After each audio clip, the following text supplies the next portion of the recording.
Stage is yours. Build up வேறு பயங்கரமாக இல்லை பில்டப் இல்லை, ஃப்ரம் த ஹார்ட் தான் அது எப்போதுமே. எல்லாருக்கும் வணக்கம். ப்ரெஸ் இந்த டீசர் லான்ச் எல்லாருமே வந்ததுக்கு ரொம்ப நன்றி. ஃபஸ்ட் நான் ஜவஹர் சாருக்கு வந்து என்னோடய தேங்க்ஸ் சொல்லிக்கிறேன். சார், என்னோடய கரியரை வந்து நீங்கள் தான் ஆரம்பித்து வச்சிங்க. இன்றைக்கி வரைக்கும் இந்த வண்டி ஓடிட்டுருக்கு.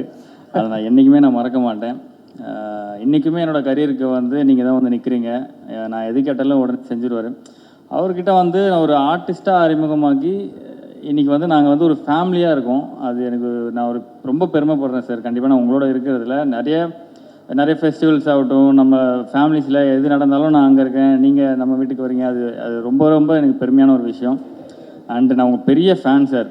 அது நான் உங்கள்கிட்ட நிறைய தடவை சொல்லியிருக்கேன். அந்த யாழினி மோகினி அண்டு திருச்சிற்றம்பலம் இதெல்லாம் வந்துட்டு அத்தனை தடவை பார்த்துருக்கேன்.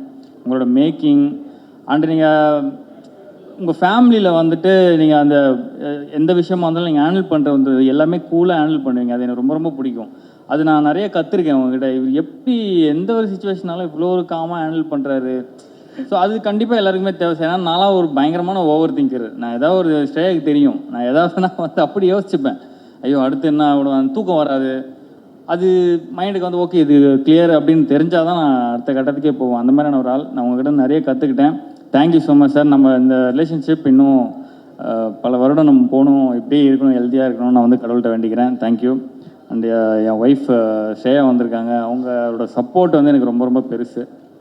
அவங்க இல்லைன்னா கண்டிப்பாக இந்தளவுக்கு வந்திருக்க முடியாது. எப்படி சொல்கிறேன்னா, அதை சொன்ன ரொம்ப நான் நிறைய யோசிப்பேன். அடுத்து என்ன பண்ணுறோம், நம்ம லைஃப் எதை நோக்கி போகுது. சொசைட்டிலாம் இன்ஸ்டாகிராம்லாம் பார்க்கும்போது இப்போலாம் பதறுது.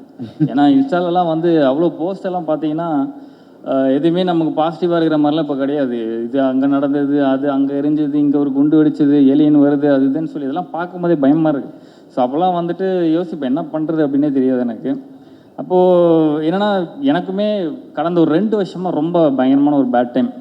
என் ஃபேமிலி ஆகட்டும், அம்மா உடம்பு சரியில்லை, அந்த மாதிரி நிறைய விஷயங்கள் என்னை சுற்றி நடந்தது.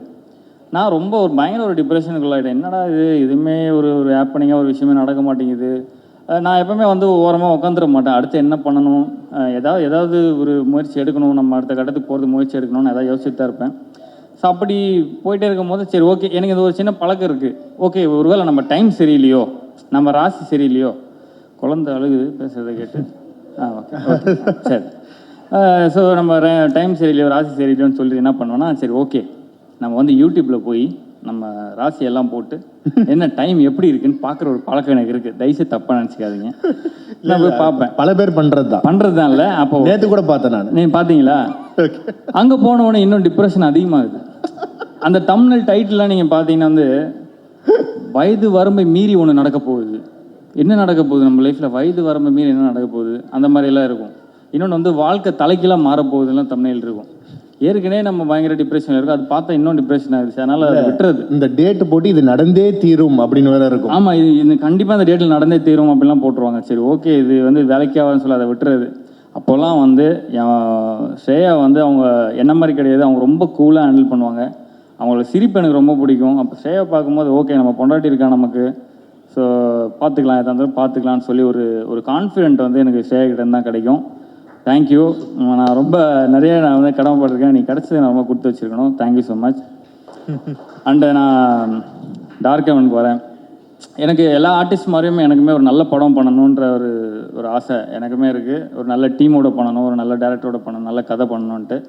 அப்போது அந்த மாதிரி யோசிச்சுட்டே இருக்கும் போது எனக்கு என்னோடய குட் டைம் அங்கே தான் ஸ்டார்ட் ஆச்சு நான் நினைக்கிறேன். பாலாஜி ப்ரோட்ட வந்து எனக்கு ஒரு மெசேஜ் வந்தது. இந்த மாதிரி நான் D3 டேரக்டர் பாலாஜி உங்களை மீட் பண்ணணும் அப்படின்னு. நான் வந்து D3 படம் பார்க்கலங்க, நான் தியேட்டரில் பார்க்கல. பட் ஆனால் அதோட ஒர்க் டிஜிட்டலாக நான் பார்த்துருக்கேன். இந்த போஸ்டர் அண்டு வந்து ட்ரைலர்ஸ் இதெல்லாம் நான் நிறைய பார்த்துருக்கேன். பார்க்கும்போது அதோட ஒர்க் வந்து நீட்டாக இருக்கும். நல்ல ஒரு மாதிரி கிளாரிட்டியாக குவாலிட்டியாக சூப்பராக பண்ணியிருப்பாங்க. பார்த்தோன்னே ஓகே நல்ல டேரக்டர் ஆச்சு அப்படின்னு சொல்லிட்டு டக்குன்னு நான் அவருக்கு கால் பண்ணி நானே உடனே கூப்பிட்டு பிரதர் எப்போ வரணும்னு சொல்லுங்கள், நான் வந்து மீட் பண்ணுறேன் அப்படின்னு சொல்லி நான் அவரை நேரில் போய் மீட் பண்ணேன். ஸ்டோரி சொன்னாங்க, சூப்பராக இருந்தது. ஒரு த்ரில்லர், ஒரு காப் ஸ்டோரின்னும் போது இப்போ என்ன மாதிரி வளர்ந்து வர இந்த ஏர்லி ஸ்டேஜில் ஒரு காப் ஸ்டோரி கிடைக்கிறது வந்து ரொம்ப ரேர்னு தான் நான் நினைக்கிறேன். ஏன்னா அவ்வளோ ஈஸியாக டக்குன்னு வந்து அமைஞ்சிடாது ஒரு ஆர்டிஸ்ட்டுக்கு. எனக்கு ரொம்ப லக்கியாக ஃபீல் பண்ணேன். ஓகே ஒரு காப் ஸ்டோரி இது நம்ம சூப்பராக பண்ணலாம். ஏன்னா ஒரு ஆர்டிஸ்ட்டுக்கு நம்மளை டிஃப்ரெண்ட்டாக நம்ம காமிச்சிக்கலான்ற ஒரு நம்பிக்கை எனக்கு இருந்தது. இந்த இந்த கதை நமக்கு கரெக்டாக இருக்கும், ஒரு சேலஞ்சிங்கான ரோல், இது நம்ம கண்டிப்பாக எடுத்து பண்ணணும்னு அவர்கிட்ட நான் சொன்னேன். கண்டிப்பாக நான் பண்ணுறேன் ப்ரோ, 100% நம்ம பண்ணலாம் அப்படின்னு சொல்லி நான் சொன்னேன். ஸோ அப்படி கிடச்சது அந்த படம் சூப்பராக வந்திருக்கு. ஆனால் ஒரே ஒரு விஷயம் சொல்லிக்கிறேன், பாலாஜி ப்ரோ, கண்டிப்பாக உங்களோட டேலண்ட்டுக்கு நீங்கள் வந்து கண்டிப்பாக ஒரு பெரிய இடத்துக்கு போவீங்க. இது வந்து இது நம்ம டீம் எல்லாருமே வந்தாங்க, அவங்கெல்லாம் பார்க்கும்போது அவ்வளோ எளிமையாக தெரிஞ்சது இல்லை. நம்ம நினைக்கும் போது நம்ம வந்து என்றைக்குமே நம்ம ஆளுங்களை பார்த்து நம்ம வந்து எடை போட்டுருவோம். இந்த சொசைட்டியில் வந்து ஈஸியாக நம்ம பார்த்துட்டு ஓகே இவங்க அப்படி தான் அவ்வளோதான் இருப்பாங்க அப்படின்னு நம்ம எடை போட்டுருவோம். அப்படி கிடையவே கிடையாது. தயவுசெய்து இந்த டீமை பார்த்து யாருமே தப்பு நினச்சோம். அவ்வளோ சூப்பரான ஒர்க்கரு, எல்லாமே சென்சிபிளான ஒர்க்கரு. ஒரு இடத்துல கூட இப்போ நான் நிறைய இது வரைக்கும் சீரியல்ஸ் நான் பெருசாக நான் பண்ணலைங்க, நான் இப்போ தான் அப்படி அடுத்தடுத்து பண்ணிக்கிட்டு இருக்கேன். ஒரு இடத்துலையுமே நமக்கு தோணும் இந்த சீன் இப்படி பண்ணியிருக்கலாம், இந்த இந்த இந்த இந்த சீன் இப்படி நடிச்சிருக்கலாம், ஏன் இந்த மாதிரி ஒரு செட்டு ஒர்க் இப்படி இருக்குது, அதெல்லாம் நம்ம யோசிப்போம். ஆனால் இவங்கக்கிட்ட அந்த மாதிரி எனக்கு ஒரு நாள் கூட நான் வந்து இது நல்லா இல்லை, இப்போ இந்த கிரிஞ்சின்னு ஒரு வார்த்தை இருக்குல்ல, அந்த மாதிரி இல்லை கூட நான் யோசிச்சு கூட கிடையாது. அவ்வளோ பர்ஃபெக்டாக யோசிப்பார். அவர் ஒரு விஷயம் சொல்கிறாருன்னா அதில் கரெக்ஷன் பண்ணுறதுக்கு இருக்கவே இருக்காது. அவ்வளோ சூப்பராக வந்து அவங்க டீம் வந்து ஒர்க் பண்ணுவாங்க. ஸோ சூப்பர் ப்ரோ, கண்டிப்பாக நீங்கள் ஒரு பெரிய இடத்துக்கு போவீங்க, அதில் எந்த ஒரு மாற்று கருத்தும் இல்லை. அடுத்தது வந்து இந்த படம் எனக்கு கிடச்சது வந்து ரொம்ப ரொம்ப நான் ஹாப்பியாக ஃபீல் பண்ணுறேன். இது கண்டிப்பாக சூப்பராக வரும். அந்த நம்ம கோபால் சார் பற்றி ஒரு விஷயம் நான் சொல்லியே ஆகணும். அவர் வந்து என்ன சார் கன்னி பேச்சுன்னு தானே சொன்னீங்க? கன்னி பேச்சு. அவர் வந்து ரொம்ப ஒரு மோட்டிவேஷனலாக ஒரு ஸ்பீக்கர்னு வச்சுங்களேன். எனக்குலாம் வந்து ஸ்பாட்டில் எனக்கு அந்த டீம்லேயே அவர் தான் டைம் பாஸ். எனக்கு வந்து நான் ஃப்ரீயாக இருக்கும்போது நான் அவர் பக்கத்தில் போய் உட்காந்து பேசிகிட்டு இருப்பேன். ஆனால் ஒரு நாள் என்ன ஆயிடுச்சுன்னா அவரை பார்த்தாலே பயப்பட வச்சிட்டாப்ல. வந்துட்டு சார் வணக்கம் சார் அப்படின்னு சொன்னார்னாலே சார் ஓகே சார் நான் சொல்லிட்டு போயிடுவேன். என்ன ரீசன் அப்படின்னா, ஒரு நாள் நைட்டு 2 மணி வரைக்கும் ஷூட் போயிட்டுருக்கு, செம்ம பசி, நம்பால் வேறு சாப்பிட மாட்டார்னார் எல்லோரும் சொன்னாங்க. அவர் சாப்பிட மாட்டார், நம்மளையும் சாப்பிட வைக்க மாட்டேங்கிறாரு. எனக்கு அவ்வளோ பசி, என்னடா இது அப்படின்னு சொல்லி உட்காந்துட்டே இருக்கும்போது அப்போ தான் பார்த்தா இவங்கெல்லாம் அந்த கோபால் சார் இவங்க எல்லாருமே உட்காந்து அந்த அந்த கல்யாணத்தில் அன்றைக்கி அந்த பாய் வீட்டு கல்யாணத்தில் சிக்கன் பிரியாணி செம்மையாக இருந்தது, மட்டன், இந்த மாதிரிலாம் உட்காந்து பேசுகிறது. இது காதில் வந்து நமக்கு எச்சி ஊறும். அப்போ ப்ரோ வேறு வந்து என்ன சொல்கிறாரு, ப்ரோ அந்த சீன் பார்க்கும்போது நீங்கள் வந்து அந்த டைலாக் பேசி முடிச்சுட்டு த்ரோட் இப்படி முழுங்குனீங்க, அது அந்த மாதிரி பண்ணாதீங்க ப்ரோ அப்படின்னு சொல்லார். அப்படியா, சரி ப்ரோ, நான் அதை கட் பண்ணிக்கிறேன், அவாய்ட் பண்ணிக்கிறேன், அது மேபி ஒரு ஏதோ நமக்கு அது பழகிருக்கோம், நான் அதை கட் பண்ணிக்கிறேன், ட்ரை பண்ணுறேன். இவர் உடனே ஏன் சார் அப்பப்போ நீங்கள் வச்சு முழுகினீங்கன்னா ஒருவேளை உங்களுக்கு சுகர் இருக்குமோ? எனக்கு வந்து நான் அதான் சொன்னால நான் ஓவர் திங்கர், எனக்கு அது மண்டைக்குள்ள ஓடிட்டே இருக்கு. ஐயோ நம்ம உடனே இவர்கிட்ட ஏதாவது லீவு கேட்டு நம்ம உடனே ஹாஸ்பிட்டலுக்கு போயிடலாமா, போய் ஏதாவது நம்ம டெஸ்ட் எதாவது பண்ணி பார்த்துருமா, என்ன சார் சொன்னால் அவர் 5 நிமிஷம் அவரே பார்க்குறேன். எனக்கு மண்டை ஒரு மாதிரி கையில் ஸ்வெட்டாக ஆரம்பிச்சிருச்சு, ஒரு மாதிரி இருக்குமோ அப்படின்ட்டு. அது மட்டும் இல்லை, அடுத்தது ஒரு தடவை என்ன ஆச்சுன்னா, ஒரு ஸ்டன் சீக்வன்ஸு ரொம்ப நேரம் ட்ரையல் பண்ணி கரெக்டாக குறிப்பாத்து என்னை தரையில் இறக்கிட்டாங்க. அது வேறு விஷயம். பெட்டில் இறக்கவும் நான் ரொம்ப கான்ஃபிடென்ட்டாக இருக்கேன். அப்படி இழுத்து பார்த்து தூக்கி தரையில் இறக்கி விட்டாங்க. அந்த பெயின் எனக்கு கிட்டத்தட்ட ஒரு வாரமாக இருக்குது. ஏன்னா அவ்வளோ ஹைட்லேருந்து விழுந்தேன் நான் கீழே. ஸோ அது வந்து நான் சார்கிட்ட சொல்லிகிட்டு இருக்கேன், சார் இந்த மாதிரி சார் பேக் பெயின் ரொம்ப இருக்குது, அன்றைக்கி கொஞ்சம் கவனிக்காமல் கீழே போட்டு விட்டாங்க சார். இல்லை சார், ஆமாம் சார், அப்படிலாம் நீங்கள் வந்து ஃப்ரீயாக விட்றாதீங்க சார், பேக் பெயின்லாம் சும்மா வராது, நீங்கள் உடனே போய் எம்ஆர்ஐ எடுத்து விட்ருங்க சார், பெரிய பிரச்சனை ஆகிடும், நீங்கள் பார்த்துங்க அப்படின்ட்டார். ஐயோ என்னடா இது அப்படின்னு சொல்லிட்டு அந்த மாதிரி ரொம்ப அவர்கிட்ட பேசும்போது எனக்கு ரொம்ப ஒரு மோட்டிவேஷனலாக இருக்கும். சைடில் ஏதோ மெடிக்கல் ரெப்ரசன்டேட்டிவாக வேலை பார்த்துருப்பாங்க அந்த மாதிரி தான். அதே மாதிரி என்கிட்ட மட்டும்தான் அவர் அப்படி இருப்பார். அது ஏன்னு எனக்கு தெரியாது. திடீர்னு இப்போ ஒரு 3 நாளைக்கு முன்னாடி சாரை மீட் பண்ணுறதுக்கு பொக்கே வாங்கலான்னு போகிறோம். என்னை பார்க்குறாரு, நான் வந்து போல் காப்புன்றதுனால ஷேவ் பண்ணோம் இல்லையா, பார்த்தோன்னே கேட்குறாரு, சார் நீங்கள் ஃபுல் ஷேவ் பண்ணதா சார் நல்லா இருக்கீங்க, இந்த தாடி நல்லா இல்லை சார். சார் நான் பக்கத்தில் சலூன் இருக்குது சார், நான் போய் ஷேவ் பண்ணிட்டு வந்துடுறேன் சார். நான் அப்புறம் இல்லை சார், இந்த தாடி சொல்ல, நீ முன்னாடி நல்லா தாடி வச்சுருந்தீங்களா அந்த மாதிரி. சார் நான் போயிட்டு ஒரு வாரம் கழிச்சு வரேன் சார். உங்களுக்கு என்ன சார் பிரச்சனை, என்னை பார்த்தாலே உங்களுக்கு என்ன தோணுது, ஏதாவது உங்களுக்கு சொல்லணும்னு தோணுதா அப்படின்னு. அப்போ தான் அப்படியே பார்த்துட்டு அந்த மாதிரி ஒரு ஃபன்னான ஒரு இது தான். ஸோ இந்த டீமில் நிறைய ஒரு ஹாப்பியான மூமெண்ட்ஸ் எல்லாம் சூப்பராக இருக்குது. அண்ட் வந்து நான் காஸ்டிங்கை பற்றி நான் சொல்கிறேன். இவரோட காஸ்டிங் வந்துட்டு நிறைய பேசுகிறேன் நான், ரொம்ப டைம் இருக்குதா? இல்லை காஸ்டிங் வந்துட்டு அவ்வளோ சூப்பராக பார்த்து பாலாஜி பிரதர் வந்து செலக்ட் பண்ணிருக்காரு. இன்னும் நிறைய பேரால் வர முடியலன்னு நினைக்கிறேன். வேல் ராமூர்த்தி சார் இருக்காங்க, ரித்திகா மேம் இருக்காங்க, அப்புறம் ஜெயக்குமார் சார், பிரதீப், தர்ஷிகா, சுமித்ரா, இன்னும் நிறைய பேர் இருக்காங்க. ஸோ இந்த காஸ்ட் எல்லாமே இந்த கேரக்டருக்கு இவங்க பண்ணால் தான் கரெக்டாக இருக்குன்ற மாதிரி இருக்கும் நம்ம அந்த படம் பார்க்கும்போது. அந்த அளவுக்கு அவரோட காஸ்டிங் அப்படி இருக்கும். அவ்வளோ ஈஸியாக ஒருத்தர் வந்து தெரிஞ்சவங்க வாங்க நீங்கள் வாங்க அப்படின்ற மாதிரி கூப்பிட மாட்டார். அந்த கேரக்டருக்கு அவங்க கரெக்டாக இருந்தால் மட்டும்தான் அவர் வந்து இந்த கேரக்டருக்கு வந்து அவர் செலக்ட் பண்ணுவார். இந்த காஸ்டிங் வந்து அவ்வளோ சூப்பராக அமைஞ்சிருக்கு. அது ரொம்ப சந்தோஷம். And Mani sir, DOP Mani sir பற்றி நான் சொல்கிறேன். சார் அழகாக காமிச்சிருக்கீங்க. அந்த மானிட்டர்லாம் நான் போய்ட்டு அப்பப்போ பார்ப்பேன். அவர் பார்க்குறாரு இல்லையோ நாங்கள் போய் பார்த்துருவோம் ஃபஸ்ட்டு. சார் கொஞ்சம் தள்ளுங்க சார் அப்படின்னு சொல்லி. ஓகே நம்ம நல்லா தான் தெரிகிறோம். ஓகே நல்லா இருக்குது அந்த அந்த ஏன்னா ஃபஸ்ட்டு எப்போவுமே நான் வந்து எந்த ஒர்க் பண்ணாலும் நான் ஒரு ஆடியன்ஸாக ஃபஸ்ட் நான் பார்ப்பேன். நம்மளோட ஒர்க்கை நான் ஒரு ஆடியன்ஸாக பார்ப்பேன். இது நல்லா இருக்கா, இது நமக்கு சூட் ஆகுதா, நம்மளுக்கு நல்லா இல்லைன்னா நம்ம என்ன பண்ணலாம், எந்த மாதிரி இம்ப்ரூவைஸ் பண்ணலான்றதை நான் பார்த்துருவேன். ஸோ அந்த மாதிரி சாரோட விஷுவல்ஸ்லாம் அவ்வளோ சூப்பராக இருந்தது. அந்த லொக்கேஷன்லாம் சொன்னாங்கல்ல, சீரியஸாகவே ரொம்ப ரொம்ப கஷ்டம். எனக்கெல்லாம் பயங்கரமான பாடி பெயின். ஃபஸ்ட்டு ஒரு 2-3 நாள் எனக்கு ஷூட்டே கிடையாது. அப்போ நான் யோசிக்கிறேன், பாடி பயங்கரமாக வலிக்குது, நம்ம வேலையே பார்க்கலையே, எதுக்கு பாடி வலிக்குது அந்த மாதிரி இருக்கும்போது அப்போ தான் தெரியுது அந்த ட்ராவலே நமக்கு வந்து அந்த ஜீப்பில் தான் போகணும், கார்லலாம் போக முடியாது. ஸோ அதுலேயே நமக்கு அந்த பாடி பெயின் எல்லாம் வந்துடும்.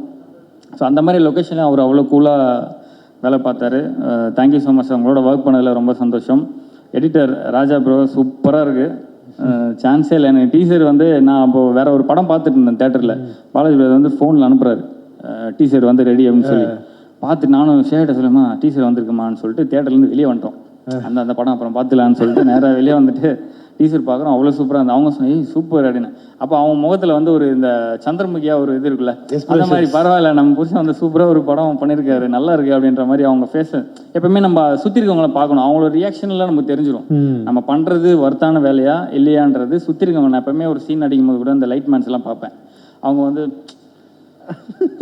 அப்படின்ட்டாங்கன்னா முடிஞ்சது, ஓகே நம்ம ஏதோ இங்கே வந்து பிளேடு போட்டுக்கிட்டு இருக்கோம் போல இருக்குன்னு. அவங்களோட ரியாக்ஷன் நல்லா இருந்ததுன்னா சூப்பர்ப்பா அப்படின்ட்டாங்கன்னா ஓகே, அந்த மாதிரியான ஒரு இது.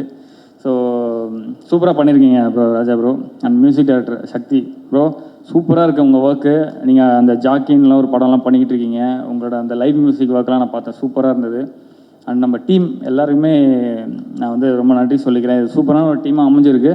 இந்த படம் கண்டிப்பாக ஒரு பெரிய படமாக வந்து இருக்குன்றதை நான் நம்புகிறேன். எனக்கு ஒரே ஒரு வருத்தமான ஒரே ஒரு விஷயம் என்னென்னா, நம்மளை சுற்றி இருக்கவங்க வந்து எல்லாருமே நண்பர்கள், எல்லாருமே வந்து எதிரிகள். நம்ம வந்து எப்படி ஐடென்டிஃபை பண்ணலாம்னா இன்றைக்கி இருக்கிற இந்த இன்ஸ்டாகிராம்லேயே நமக்கு தெரிஞ்சிருது. எதை வச்சு நான் சொல்கிறேன்னா, நம்ம இப்போது லைஃப்பில் வந்துட்டு நம்ம பெருசாக சாதிக்க முடியல, எனக்கு வந்து என்ன பண்ணுறதுன்னு தெரியல, ரொம்ப நம்ம ஃபெட்டப்பாக ஒரு போஸ்ட் போடுறோம், ரொம்ப கவலையாக ஒரு போஸ்ட் போடுறோம் அப்படின்னா, அங்கே வந்து ஒரு நிறைய நம்மளை சுற்றி இருக்க அந்த நண்பர்கள் இருக்காங்க இல்லையா, அவங்களாம் வந்து லைக் போடுவாங்க, நமக்கு வந்து மோட்டிவேஷனலாக ஒரு 4-5 வார்த்தை சொல்லுவாங்க, அந்த மாதிரியெல்லாம் இருக்கும். இதே நீங்கள் வந்து ஒரு விஷயம் அச்சீவ் பண்ணுறீங்க, படிப்படியாக ஏதோ முன்னேறிட்டு இருக்கீங்க, ஏதோ பண்ணுறீங்க அப்படின்னும் போது நம்ம எதிர்பார்க்குற அந்த அந்த நண்பர்கள், அந்த சர்க்கிளில் இருக்கிற நண்பர்கள் யாருமே உள்ளே வர மாட்டேங்கிறாங்க. ஒரு சப்போர்ட்டோ ஒரு இதுவோ அதை தெரிவிக்க மாட்டேங்கிறாங்க. அங்கே புரியுது, அங்கே நீங்கள் அதில் பார்த்தீங்கன்னா உங்களுக்கு தெரிஞ்சிடும் யார் யாரெல்லாம் உங்களை ஃபாலோ பண்ணுறாங்க, நீங்கள் பண்ணுறதை பார்க்குறாங்க, ஆனால் அவங்களோட சப்போர்ட் உங்களுக்கு கிடைக்க மாட்டேங்குதுன்ற நீங்கள் ஈஸியாக கண்டுபிடிச்சிடலாம் அந்த சோஷியல் மீடியா வச்சு. ஸோ அதில் வந்து நான் அது பார்க்க இந்த நம்ம கவின் பிரதர் கூட டாடா மூவியில் வந்து ஒரு டைலாக் ஒன்று சொல்லியிருப்பார், நம்ம நல்லா இருக்கலாம் ஆனால் உங்களோட நாங்கள் நல்லா இருந்துடக்கூடாதுன்றது. அதுதான் இங்கே இருக்குது ஆக்சுவலாக. நம்ம வந்து அதை பற்றிலாம் நம்ம வந்து ஆக்சுவலாக கவலைப்படவே தேவையில்லை. நம்ம ஒர்க்கை பார்த்துட்டு போயிட்டே இருப்போம். என்னென்னா அது அவங்க அது புரிஞ்சுக்கணும். நம்ம அந்த சர்க்கிள் வந்துட்டு இன்றைக்கி எனக்கு நல்ல நேரம் வருதா, நாளைக்கு உனக்கு வரும். இன்றைக்கி நான் உனக்கு கை தட்டுறேன், நீ நாளைக்கு எனக்கு கை தட்டு.